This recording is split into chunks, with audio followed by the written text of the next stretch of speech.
Hello, everybody, and welcome to episode 153 of I Wish You Were Dead, a podcast about things that used to be alive. My name is Mike, and that is Gavin and Fia. And guys, do people actually listen to this show? Yeah. Apparently, because I thought for like 150 episodes that it was like me, your mother-in-law, this one person who says they follow along that will occasionally update me, and that was it. Nobody else listened to the podcast. Yeah. And now we're getting these messages. Yeah, sure are. Yeah, but like, how about that? People are actually listening to this. Yeah, so we've received a couple Facebook messages from some listeners. We've responded. I don't know who any of you guys are, and it was awesome. So I've had some good conversations with a couple of people.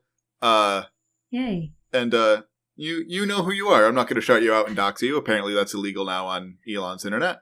Oh my God.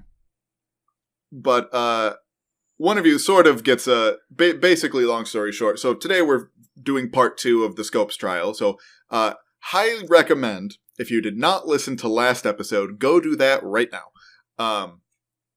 Because this episode will not make a ton of sense if you haven't. That's why it's a part 2 in the title. But yeah, so somebody messaged us and was like, hey, you're talking about the Scopes trial without talking about this person? And I was like, you know what? That person didn't make the cut because when I wrote the script, it was already really long and I planned on doing it for 2 episodes. But since we split it up, yeah, you're absolutely right. I'll, make sure to, give them a little slot of time in this episode. So thank you for that message. I did appreciate it. And we get to talk about a very interesting person who, I read a little bit about in the, start of the research for this topic. But I did a little more digging into them for this part, and they're interesting. I think they would make a very interesting topic for a Mike Takes the Wheel episode, but we'll cross that bridge when we come to it, when we talk about that person. Yeah, and I'd never heard of this guy. Yeah. But anyway, it's been a weird 2 weeks, hasn't it, gang? Yeah. Don't know what you're talking about, Gab. Well, What would make you say that? we are recording exactly 2 weeks into Trump 2.0, the second Trump administration. And from a science perspective, things have been less than ideal. Bleak. So bleak. Very bleak. We will talk about that in just a minute. But to start the pod, we will start with our regular segments. Housekeeping, Swamp Corner. Nope, not Swamp Corner anymore. Seagrass Corner. We're evolving Silly. as a society, even if that means we're occasionally going back as a society. And then today in history. So, Fia, can you housekeep for us, please? Sure thing. You know what to do. Don't forget to rate the show on whatever platform you listen to us on, and to follow us on Twitter, Facebook, and YouTube to give us feedback about the show and any future topics you would like to hear on the pod. And if you would like to be a guest on the show, which we would very much love, please fill out the guest form. All that stuff can be found in the show notes. And Gavin, what is the next episode topic?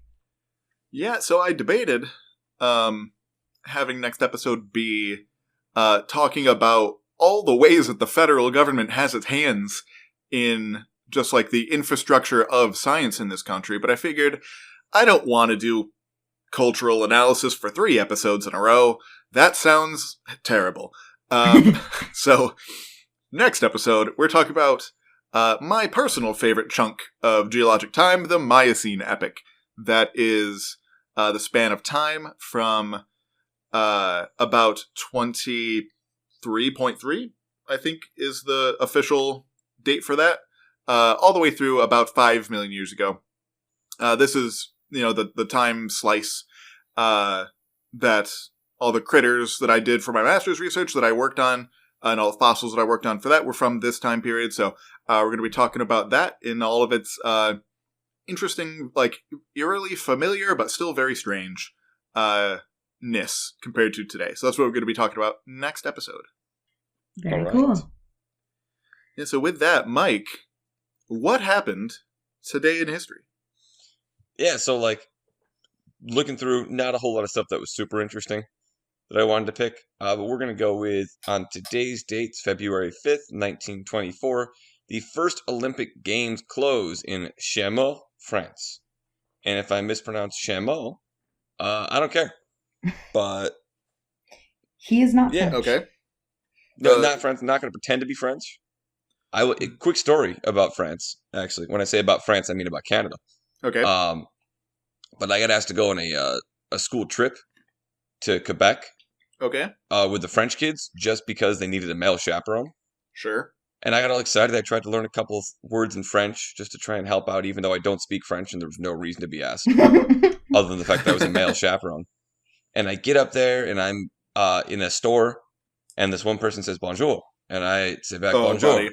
and the dude just looks at me with this utter disgust, even Yeah. though all I said was bonjour. No, And they know.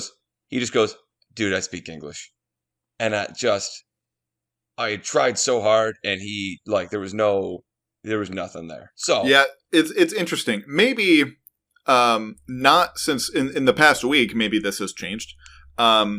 But Quebec is one of the few places in the world where it's actually advantageous to be like, no, American. Because if you're Canadian, a lot of people in Quebec expect you to speak French. Because they have two official languages. And so if you're in Quebec, according to the people that live in Quebec, the Québécois, you should be able to speak both French and English. And since you're in Quebec, you should be speaking French. And so they really don't like when other Canadians can't speak French. But if you say you're American, they don't expect that of you. I don't know if the last couple of days in particular, at the time of recording, have changed that. Yeah, there's a whole lot of at restaurants, English speaking person, and finding somebody there that spoke English well enough to be able to get the message across. But anyways, with all of that, yes, 101 years ago, the first Winter Olympic Games closed at Chamonix, France. Okay, I think you left out winter when you said that out initially, because you said the first Olympic Games, and I'm like, that doesn't quite sound right. Yeah, that'd be very wrong. I would have had that one wrong. Famously, the Olympics go back a few thousand years. And even the first modern Olympics, I'm almost positive, 1896. Right. Because we're talking about the Summer Olympics. But yeah, first Winter Olympic Games, if I didn't say that before. That makes more sense. Yep. All right, we're done with my thing. Yeah, so throwing it over to Seagrass Corner with Fia, what do you got for us? Seagrass Corner. Hey, it's Seagrass Corner. With this corner, I would like to say Happy Black History Month. And, you can't do this to me. Like, you can't... I'm over here talking about stories about when I... Like, a class field trip, and all of a sudden we're getting wholesome Fia. You're making me look like a real jerk. So, I know that this episode is going to be kind of dark, and I wanted to use my voice to do something a little brighter by talking about... a Black woman in history that was a really cool person in environmentalism, and that person is Wangari Maathai. Wangari was born in April 1940 and died on September 25th, 2011. She was a Kenyan social, environmental, and political activist who founded the Green Belt movement, which is NGO environmental effort focused on planting trees, conserving the environment, and women's rights. And in 2004, she became the first African woman to win the Nobel Peace Prize. And so then she also was the first woman in East and Central Africa to get a PhD from the University of Nairobi in Kenya too.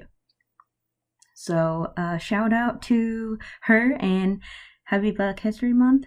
We still celebrate that here. Yeah, we still celebrate that, and we want to voice that.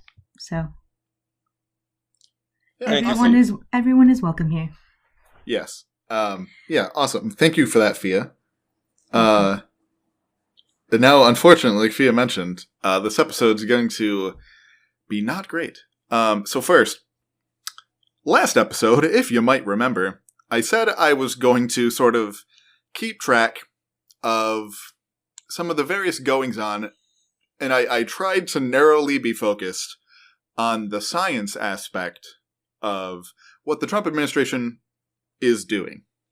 It has been 2 weeks, and I have 2.5 pages in my notes dedicated to this. I'm not going to go through all of that. I'm going to hit a couple of the ones that I think are most important, and then we're going to do, I guess, my own intro segment at the beginning of future episodes. Still sort of fully deciding how I want to do this. But over the last couple of weeks, I've read a lot of online discourse, and I've seen a lot of people, whenever, somebody who doesn't typically talk about politics, talks about it, just like tweets about something, I see someone like in their audience, inevitably saying something to the effect of, shut up and dribble. Where it's like, hey, you play video games, don't talk about this. This is not your lane. Stay in your lane. Basically, this isn't the thing that I come to you for your content. You should only talk about that. Which is a dumb argument. People are allowed to have opinions about things. However, I also see some people that say something to the effect of, I read your tweets or watch your videos to escape from the garbage of everyday life. Please don't let the garbage in and ruin this form of escapism for me. And I get that. Yeah, I've thought a lot about sort of that argument, because I know that I have content creators that I go to for that kind of thing. For example, in the past few weeks, I've spent literally dozens of hours listening to a guy calculate the unemployment rate for various cities in the hit 2011 video game Skyrim, by walking around and interacting with the various NPCs in the game. The hell's wrong with you? Gavin, I will reiterate what I said at the beginning here. People listen to this. Yes. You're just casually throwing that out there? Yes. I love that man. If I could meet him, I would buy him a stiff beer. Like I said, I've spent a lot of my life the last 2 weeks using that as my escapism, and I understand that, if he started talking about current events all the time, that would lessen how much I enjoy that content. So I'm genuinely sympathetic to that argument. And because of that, there will be timestamps in the show notes for whenever we're done talking about the firestorm of garbage that this administration has been up to. So there'll be a show note for that. However, but before you skip ahead, let me just ask you not to for one reason in particular. Whether or not you want to hear about politics, it affects you. Whether or not you care about politics, it sure cares a lot about you and your life and your loved ones. And so there are things that I'm gonna bring up, whether it's today or in future segments, that are going to directly affect you, your family, your community, and so I guarantee it. And I really get the need for escapism, but if that's what you come to this show for, I'm sorry. Go play a video game or read a book or something that doesn't take place in the real world. Because when the U.S. federal government makes big decisions, there is no escaping from it. There just isn't. And you, just as a person who lives here in the U.S. or listeners abroad, because the U.S. just takes up such a big space in the world, you deserve to know what is happening. So if you want to skip ahead, go for it. But these are things that I think are important. Okay. Okay, so just a couple quick updates for what I said could be 2.5 pages. Firstly, the United States has withdrawn from the Paris Climate Accords again. The only other countries in the world that are not signed to it are Iran, Libya, and Yemen. Countries who are often good company. We have withdrawn from the World Health Organization, the UN organization that has helped, among other things, nearly eradicate polio from the world. and help distribute COVID vaccines, in the midst of the pandemic. Not a perfect organization by any means, but for sure a net positive in history. No, it's cool. Everyone loves an underdog story. Yeah. Polio, what an underdog. Yeah. You know what else is an underdog? Polio. Bird flu, which is currently having a real go here in North America. And the National Institutes of Health has been ordered to stop talking about anything to their colleagues in other countries, including bird flu. They've also ordered the freezing of funding for cancer research. Mm-hmm. Stopped federal organizations from not only talking to other countries, like health organizations talking to other countries, but for distributing their sort of weekly brief. I've heard it described by doctors as like their weekly weather forecast. To like just your local doctor's office. They, for the first time in 60 years, have not received the equivalent of their weather forecast. That sucks. Let's see. FDA can no longer, or Department of Agriculture can no longer announce food safety recalls. There's probably tainted romaine lettuce or E. coli-filled peanut butter on store shelves right now because of this. People are gonna get sick and potentially die from this. Let's see. That is one I'll bring up later, or like in a different day.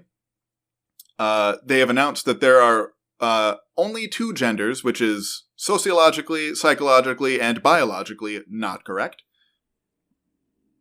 We support trans people on this podcast. Yep. Also, big shout outs to archive.org, because the U.S. government is just broadly taking down a lot of its websites. And the archive.org is trying their best to preserve them. So if you can go throw $1 or $2 at archive.org, I would appreciate it. And then the last thing I guess I'll talk about here, we will not go through the freeze on federal loans and grants. That could be a topic for an episode all by itself, and very well might, depending on how it ends up. But the last thing here is something that affects like several people that like I know personally. The Office of Personnel Management, which is basically the federal government's HR, sent emails to over 2 million federal workers. Like I said, including some friends of mine who work for the National Park Service or other sort of federal government agencies in that sort of same realm. Basically offering a buyout of their contract. Basically, it said you can, if you resign in the next, I think it was until the end of last week or potentially the end of this week. If you resign, you will be paid and still have your benefits until September. Which to me seems like a giant waste of money. But the kicker for me was that the email had the subject line, "A fork in the road," which totally by coincidence, I'm sure, was the exact same subject line of the email that Elon Musk sent out to the employees of Twitter when he bought it a few years ago, telling them that they were all fired. That's weird. Yeah. And I could go on and on about how much various people on television and social media railed for years about unelected bureaucrats doing nefarious things in the government. And then Elon Musk, a very unelected bureaucrat, is now just destroying the government. But I guess when it's their guy, it's fine. And so basically what this email said was either you can resign, or a ton of federal agencies are going to be downsized anyway, and you will either be furloughed or moved or reclassified into a position that will make you easier to fire. And if you're trying to keep the best people in government, giving them 8 months free vacation to go find another job in the private sector is not the way to do it. Yeah. That's just my opinion, but whatever. I don't So know there will if be a that's the link goal. to where you can read the full email down in the show notes. So It's also not entirely clear if that's legal to do. Oh, it's definitely not. Like, right. Almost none of this is, like, super legal. Various things like the Paris Climate Accords, yeah, Trump does have the latitude to do that. The president does negotiate treaties and things. He has that power. Mm-hmm. World Health Organization, I think that's kind of up in the air, because that Congress also kind of has a role in that. At least in terms of appropriating money. Yeah,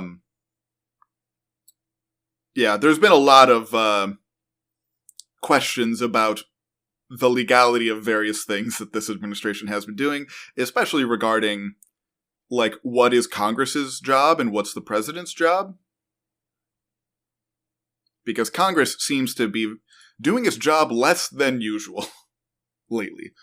But again, that is a topic for another time. So that is just the highlights of the things that the Trump administration has been doing. And by highlights, I of course mean lowlights. Anyway. I was going to say, so Gavin, do we have like a final, thumbs up, thumbs down so far? Do we have like a final, oh, hell yeah, brother. Grade? Big thumbs up. No. This, short of, like, rounding up transgender people in the streets, this is, in my opinion, going about as bad as it could. Yeah. From a science perspective, anyway. And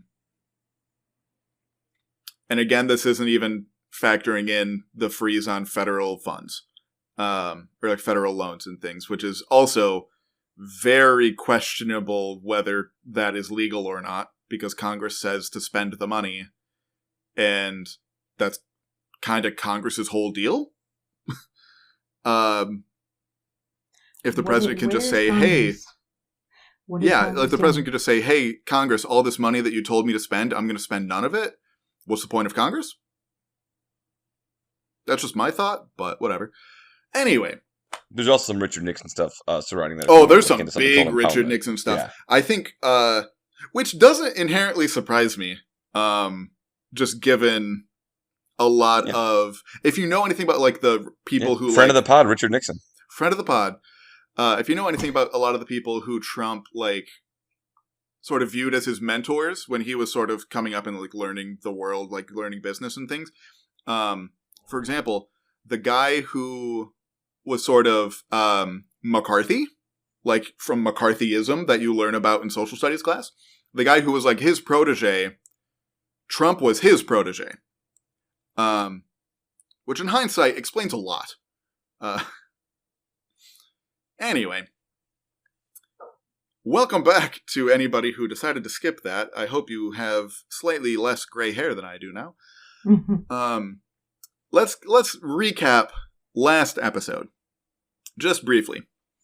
So, in 1925, Tennessee passed a law banning the teaching of anything that differed from the literal words of the book of Genesis in the Bible, mainly targeting the stopping of teaching human evolution in science classrooms in the state of Tennessee. And there was a lot of factors going on in the country that kind of spurred this, including things like the feeling of a loss of power among fundamentalist Christians in rural areas, the movement of American culture away from rural areas and into cities with things like the Harlem Renaissance, the resurgence of various hate groups like the KKK all over the country, and the recent innovation and widespread adoption of the radio, just to name a few. And so, if you want much more about that context, go and listen to the last episode. Also important context is, at this point, the U.S. Supreme Court, just 1 month before this trial happened, had established for the first time that, in fact, the U.S. Constitution does indeed protect or provide protections from state governments, and prevents not just the federal government, but state governments as well from violating, among other things, your right to free speech. The state can't violate your right to free speech. Up until this point, for the first 149 years of U.S. history, that wasn't a given. And in fact, but before the Civil War, that was not the case. But it had taken from the Civil War to 1925 for that to be like firmly established in the law. And so with the passing of this Tennessee law called the Butler Act, some folks, specifically the modernist Christians, people who wanted who wanted their faith to sort of adapt and jive with modern science, modern technology, and modern culture. They wanted Tennessee to sort of get with the times, and they did not like this law banning the teaching of evolution. On the other side, the fundamentalist Christians basically wanted the opposite, and they thought that their state should sort of stick to their beliefs even if the culture around them was changing. And they were the ones who supported and passed this law. And so, in the small town of Dayton, Tennessee, a group of businessmen and lawyers thought that they could sort of capitalize on this news cycle that this law brought about. To sort of bring publicity and potentially business to their town. And they convinced a local teacher named John Scopes to basically be their fall guy as they tested the law. The then young American Civil Liberties Union, or ACLU, offered to pay for the legal defense, hoping to basically get this case appealed up to the Supreme Court. Then we get to the actual trial itself, where two very famous lawyers had been brought in, one on sort of each side of the trial. For the prosecution, there was 3-time Democratic presidential nominee and former Secretary of State, William Jennings Bryan, a fervent fundamentalist Christian who I actually surprisingly agreed on a lot with most other parts of his political life, but regardless, very, very famous guy at the time. And then for the defense, we have Clarence Darrow, a hotshot labor lawyer who was also a very colorful character. He liked to make a big show of his trials and was aggressive in his agnosticism about religion. And he also was the one who argued the case before the Supreme Court that established that the Constitution protects you from states too. So, like, again, very, very prominent lawyer, just coming into the small town to do the defense for just some guy off the street. We ended part 1 talking about an interesting legal strategy for the defense that was not going well. They had called 8 different witnesses to testify about evolution and how it can coexist with the teachings of the Bible. However, the judge only let one of them testify.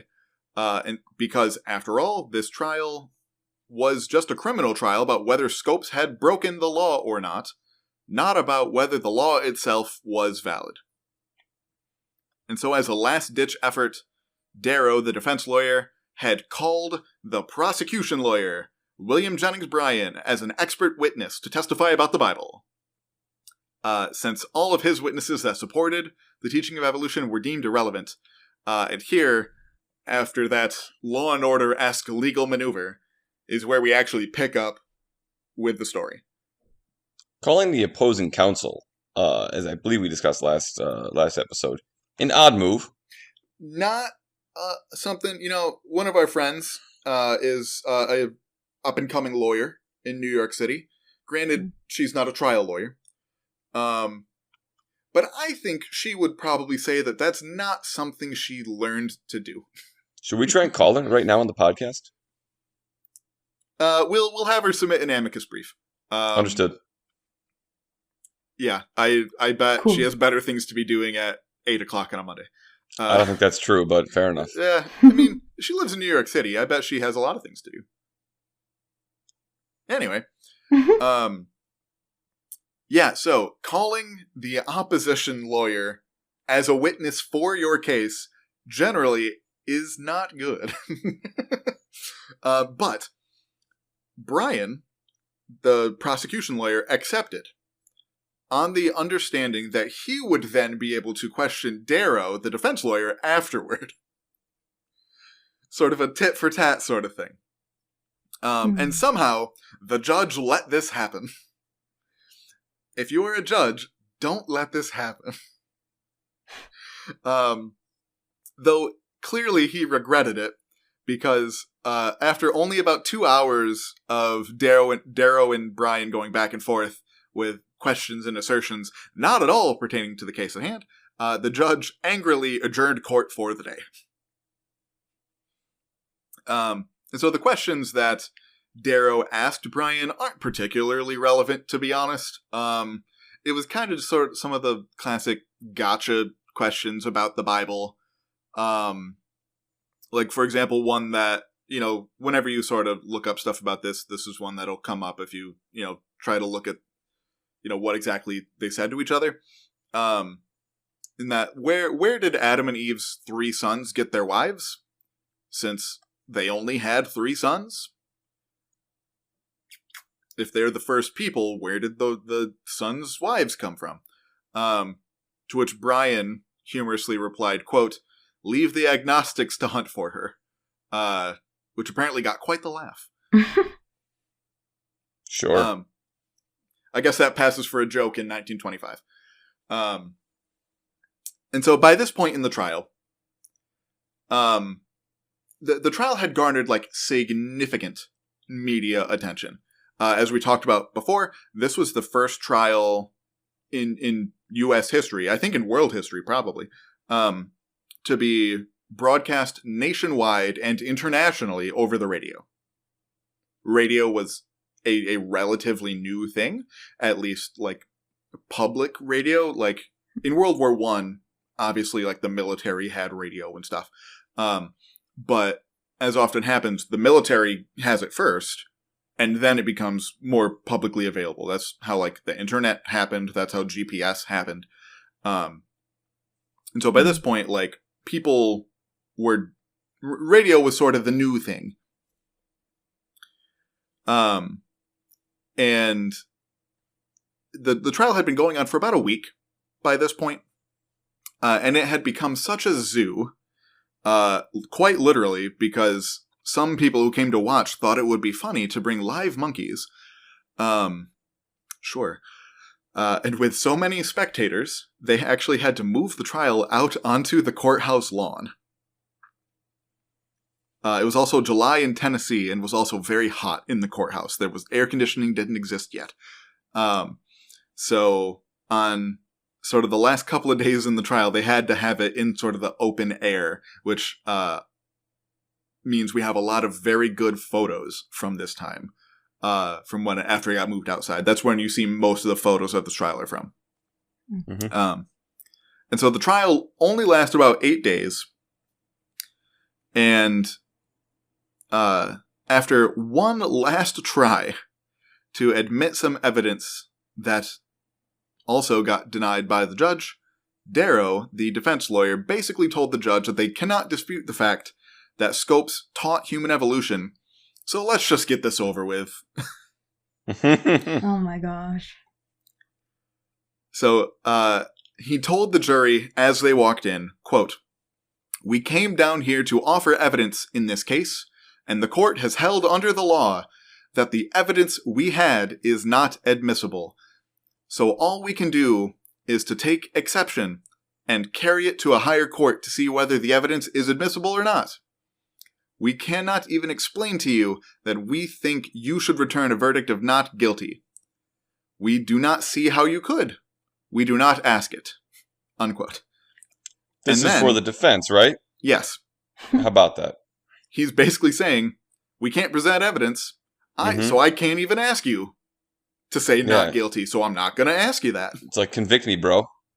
Pretty much. And then in a very funny, very good, clear understanding of Tennessee's law at the time, he did not submit an actual closing argument. So that was just something he said as the jury was being filed in. Which I don't think you're allowed to do, but whatever. And so he didn't submit an actual closing argument. And under Tennessee law at the time, if the defense doesn't submit closing arguments, neither can the prosecution. So William Jennings Bryan did not get to address the jury, and he also never got to cross-examine Darrow like he was promised. Which I'm sure he was very disappointed by. Oh, he was quite upset at that. However, he did distribute what would have been his closing statement to reporters, at the time. Quote, Trauma. "Science is a magnificent force, but it adds no moral restraints to protect society from the misuse of the machine. It can also build gigantic intellectual ships, but it constructs no moral rudders for the control of storm-tossed human vessels. It not only fails to supply the spiritual element needed, but some of its unproven hypotheses rob the ship of its compass and thus endanger its cargo. In war, science has proven itself an evil genius. It has made war more terrible than it ever was before. Man used to be content to slaughter his fellow men on a single plane, the Earth's surface. Science has taught him to go down into the water and shoot up from below, and to go up into the clouds and shoot down from above, thus making the battlefield 3 times as bloody as it was before. But science does not teach brotherly love. Science has made war so hellish that civilization was about to commit suicide." This was very shortly after World War I, for context. "And now we are told that newly discovered instruments of destruction will make the cruelties of the late war seem trivial in comparison to the cruelties of wars that may come in the future. If civilization is to be saved from the wreckage threatened by intelligence, not consecrated by love, it must be saved by the moral code of the meek and lowly Nazarene. His teachings and his principles alone, capital H, his, meaning Jesus, can solve the problems that vex the heart and perplex the world." And that was his closing statement. Basically, science bad, war makes science, or science makes war worse. Brotherly love. Yeah, that fits. I follow that logic entirely. Yeah, I mean, he's not wrong in that sense. I kind of disagree with his characterization of science. He would have enjoyed Jurassic Park. He gives me strong Ian Malcolm vibes. You were so preoccupied with whether you could, you didn't stop to think if you should. And he's not wrong. Yeah.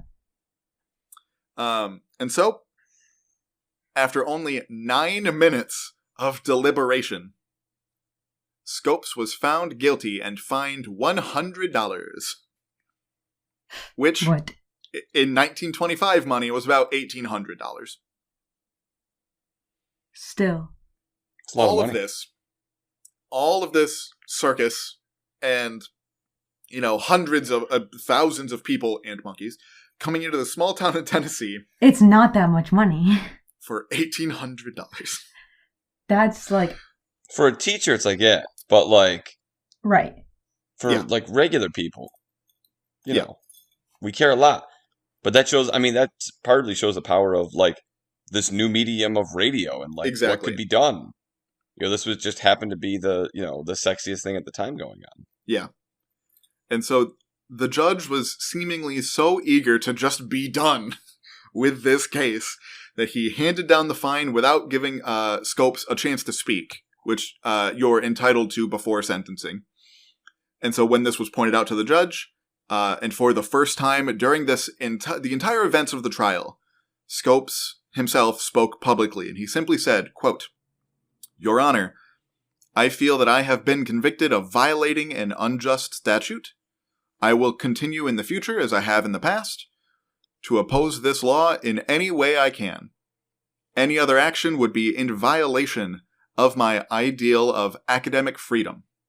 That is, to teach the truth as guaranteed in our Constitution of personal and religious freedom. I think the fine is unjust." Unquote. So, something I didn't do in the recap, but I talked about a little bit in the part 1. Scopes was like only kinda on board at the start of the trial. he still to this day is kinda unsure whether he did or didn't even teach evolution. But by the end of the trial, he was like, "Hell yeah, brother! I'm all in." And then 5 days later, William Jennings Bryan dies. What? Potentially. Which, I mean, you figure he had to die like a happy man. He just won this big case that was, like God versus Satan. And he was on the side of God, and he died at least thinking that he won. Yeah, and it's, it's kind of unclear. I didn't find like an actual cause of death. I'm sure that is known, but I didn't find it. But there's obviously been speculation that this may have been brought on by, the stress of the trial or just the hot conditions in Tennessee. He wasn't really old. He was only 65, but he also wasn't in like terrific health generally either. So anyway, but with all cases like this, the initial verdict is kind of only the start. And so with the trial itself done, the main media circus done, oftentimes the goal with these kinds of trials is to lose. That way you can appeal it up to higher courts. Because if you're found innocent, you can't appeal your own innocent verdict, And so, because they lost, that's exactly what Scopes' legal team did. And so here I have a real quick segue before we get to the following proceedings. Let's do it. Mentioning those Facebook messages earlier. So somebody had messaged us and basically said, you're talking about the Scopes trial without mentioning this guy named H.L. Mencken. And like I mentioned, when I thought we were doing all this in one part, he just didn't make the cut. But we have a little bit of time right here to talk about him. Mencken was a journalist for the Baltimore Sun, which was a pretty prominent, newspaper at the time. He wrote columns for them, and those columns were often picked up by other newspapers and circulated around the country. So it's not like he was only read like in the Baltimore area. He was read very prominently nationwide. Cool. And he was, what was that? I just said cool. Oh. And so he was one of the people who really helped spread the word of this trial, and really on top of radio, because print media was obviously still very popular at this time. This is vaguely when Newsies is set. So print media was also still very dominant form of how people interacted with the world. And he was a big reason that the trial also became as big as it did. And so Mencken was known for his very bombastic headlines, particularly about this trial. He's the one who came up with the idea to call it the Monkey Trial. That's like his headline, which still sticks to this day. Mm-hmm. The more I looked into him, the more strange I found him. Very interesting figure politically. He seems to me, from just the bit that I looked into him, to be more or less just an anarchist. He wrote columns basically dumping on any and every group of people, whether it was ethnic groups, religious groups, scientific groups, you name it. He seemed to hate basically any kind of organized group of people doing anything. I think, like I said, I think he would actually be an interesting subject for a Mike Takes the Wheel episode. H.L. Mencken, you said? Yes.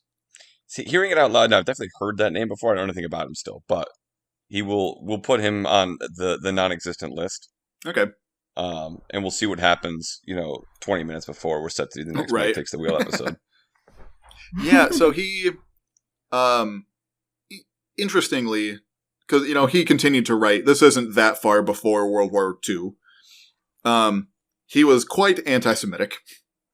But he also dumped on, and talked about the inferiority of, like, quote unquote, like, the Aryan people and, like, Anglo-Saxon people. Like I said, literally, he was an equal opportunity, hater. Great. He took a lot of political positions that did not tend to line up with each other. And I couldn't think of anybody who has, like, a similar vibe of I hate everybody in, like, today's political world. So it's just kind of a uniquely interesting kind of figure. But anyway, he wrote a ton about the Scopes trial. And And his particular writing style really helped gin up the trial into the frenzy that it became and that we know it as today, basically. So without him, it would have been big, but probably not as big as it ended up being. So thank you for that particular listener who went out of their way to message us on Facebook to get H.L. Mencken a name drop here. Okay, back to the law. And so this case was appealed up the chain to the Supreme Court of Tennessee. And so the defense team tried a couple of things before the state court. First, they tried to argue that the word evolution, as it was used in the Butler Act, was too vague. Because evolution, as we've talked about ad nauseum on this podcast, is a very broad term. Most people don't really understand what it means. But the court rejected that. They were like, no, laws, if nothing else, are convoluted. And so basically the Tennessee Supreme Court was like, no, they knew what they meant when they wrote it. I don't know how much I agree with that reasoning, but whatever. I'm not a lawyer. They then tried to argue that the state violated his right to free speech. And I thought, Mike, you might be able to attest to this part a little bit. Mm-hmm. The court rejected that because they decided that the state could restrict his speech in this way because he was a state employee who was working for the state when the violation happened. Yeah, I actually had a conversation about this somewhat recently. I won't get too deep into the details, Sure. but what kinds of First Amendment freedom of speech protections do I have in a classroom? Less than I wanted at the time. Right. And that's generally, even still, like you said today, yes, when you work for the government does have can put some kind of restrictions on what you can say while you're working in your government capacity, that they cannot put on, they can't put those same restrictions on me, somebody who does not work for the government. After that, they then argued that the law itself violated the Tennessee state constitution because the state constitution includes the following quote: "It shall be the duty of the General Assembly in all future periods of this government to cherish literature and science." What? That is in the Tennessee's constitution. Oh my gosh. And so Scopes' defense team argued that this law was violating their duty because since human evolution at this point was widely accepted by the scientific community, that in order to cherish science, they must teach evolution. The court also rejected that, reasoning that it's up to the legislature, not the judiciary, to determine what does and does not cherish science. Must be nice for the judiciary to have that kind of humility. So with all of their arguments basically being tossed out left and right, was the case ever brought up further to the U.S. Supreme Court? No. And all because of a technicality. Under Tennessee law at the time, judges could only hand down fines of $50 or less. If it is higher than $50, it must be the jury who decides the amount of the fine. Whoa. The Butler Act specified a minimum fine of $100, and so legally it has to be the jury who hands the fine, not the judge. And if you remember just from a few minutes ago, the judge was the one who handed down the fine to Scopes, not the jury. What does that mean? Because of that, Scopes' conviction was overturned, and the case could not be appealed further. It is the thing with the Scopes trial that is always, sort of described as like an afterthought, but like it kind of ends with a whimper here. Like It really does. it's appealed, and then on a technicality because of the fine amount, it gets over to like you've got this big battle of science versus religion at the dawn of I don't want to say the dawn of the information age, but as as communication was becoming nearly instantaneous, you've got all these cool things, and then a legal technicality afterwards. Right. Just like it is. I don't know, it is anticlimactic. Is the only word I can use. Yeah. And so I had listened to I think NPR a few years ago did as one of their podcast series. They have like a million of them. Like about legal cases or like no, I think what it was is that they basically did like a couple of like lectures from various colleges around the country, and they did a two-parter about the Scopes trial. From I think a science professor in at University of Maryland, and the whole point of the course, I believe, if I remember correctly, this was like a month or two ago that I listened to it, was that the whole course, it was just like a lecture based course, not like a lab or anything. So we only met like once a week, but it was all about court cases that like have a lot of cultural relevance, but no precedential relevance. Because like the entire legal system, supposedly, is based on precedent. Like what happens in previous cases determines what happens in cases that are brought today. And this case was enormous at the time, but offered absolutely zero legal value because there was no precedent set by this case. So this is probably one of the most like well-known cases that has no legal value. Which is, again, like not how things are supposed to work when it comes to Right. the legal system, and part of the unsatisfyingness of this case. Yeah. And so one of the justices on the Tennessee Supreme Court said about this case, quote, "The court is informed that the plaintiff in error is no longer in the service of the state." Scopes had stopped teaching by this point. "We see nothing to be gained by prolonging the life of this bizarre case. On the contrary, we think that the peace and dignity of the state, which all criminal prosecutions are brought to redress, will be better conserved by the entry of a Latin phrase, nolle prosequi, herein." Basically what he's saying is, the order and the peace of the state will be better served if this particular criminal goes unpunished. Mm-hmm. Oh, wow. And so, it wouldn't be until 1967 that the Butler Act was repealed. More than 40 years later. It wouldn't be until 1968 that the U.S. Supreme Court would unanimously rule in a totally unrelated case called Epperson v. Arkansas that banning the teaching of evolution violates the First Amendment because the primary purpose of the law is religious.